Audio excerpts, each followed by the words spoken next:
Hi, my name is Shannon McIntyre. I'm an educator with over 20 years of experience. Have you ever considered opening up your homeschool program to include outside opportunities? Most families do, and in today's video, we're going to talk about considering volunteering either as a family or setting up something for your homeschool child. In this video, we'll talk about the specific scientific reasons of why volunteering is great for homeschool families, and also we'll offer some opportunities that may exist in your community so that you can get started right away. Let's jump into it.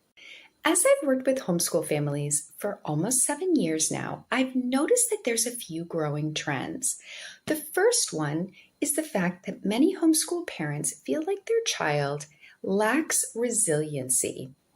Resiliency in education usually deals with pushing through difficult feelings while completing schoolwork, but it bleeds over into other areas as well. If you find that your child has difficulty in solving problems with their peers, or they're not able to communicate their feelings clearly, oftentimes that's because they're not comfortable with pushing through difficult feelings. A really great way to support your child without addressing the concern directly is by doing something like volunteering. Volunteering not only builds character, but it also builds self-confidence. If your child is volunteering at, say, an older retirement home, you'd be able to witness them clearly speaking to somebody who is of a different age, a different decade, and has different wants and needs. That gives them more self-confidence when they're talking to somebody who comes from a different background than them or has different feelings than them in general, even if they're a regular peer. Additionally, another point to make is that volunteering really does build character. So besides self-confidence and resiliency, character is truly developed when you're giving to somebody else, giving of your time or your energy. And say your child is volunteering at a local SPCA and working with animals. It might not be so fun cleaning up after the animals, but they can also notice that that's only a short-term feeling of discomfort, and the pleasure and fun of playing with the kittens comes afterwards. And that repetitive action builds character to understand that, the uncomfortable feelings exist. I don't have to get upset about them. I can maintain my integrity and my self-esteem while I grow in my compassion and confidence. Another conversation I've had with multiple parents is the fact they feel that their child lacks the necessary self-confidence to be able to make decisions that work in their favor.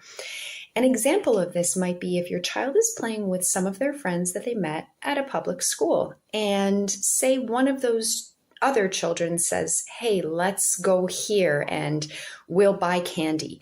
And you've already told your child not to go to the corner store to buy candy, and your child ends up going. You know deep down that that's because they didn't have the self-confidence to say, "I'm not doing that, I'm going home." But the question becomes, how can you develop that self-confidence? Well, oftentimes a really easy way to do that is through volunteering, because your child would be giving of themselves and receiving praise for being an individual, doing something independent, something that is different than the norm. Those stories, that connection, then builds the self-confidence within your child to be able to say to their friend, "Hey, listen, my mom said I'm not supposed to go to the corner store. I'm just going to go home right now."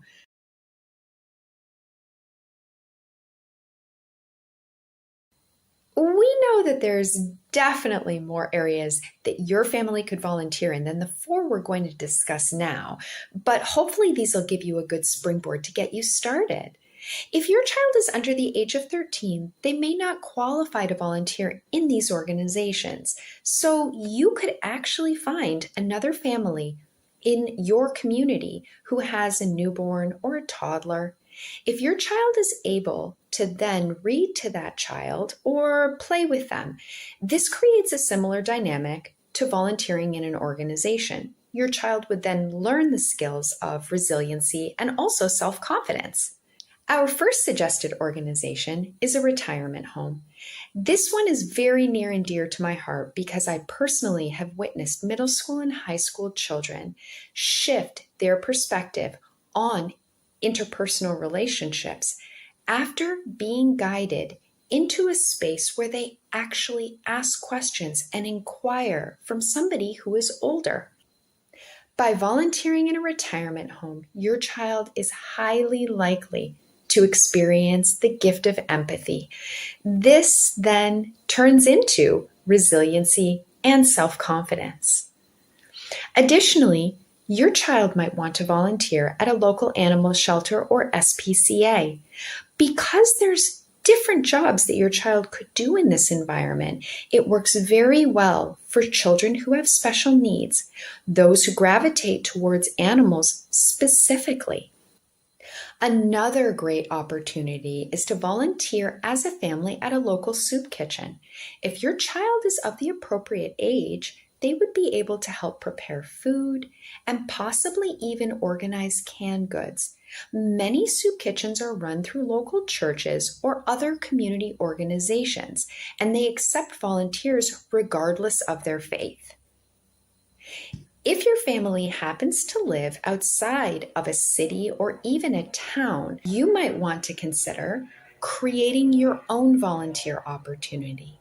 I've definitely witnessed the benefits of families developing an environmental organization. Having children research environmental issues, how to properly clean up an outside space, and the safety that's involved creates a long-term project that benefits critical thinking as well. We hope that you enjoyed this video and you have a springboard to be able to introduce volunteering into your homeschool program. And remember, volunteering builds character, and character is part of life.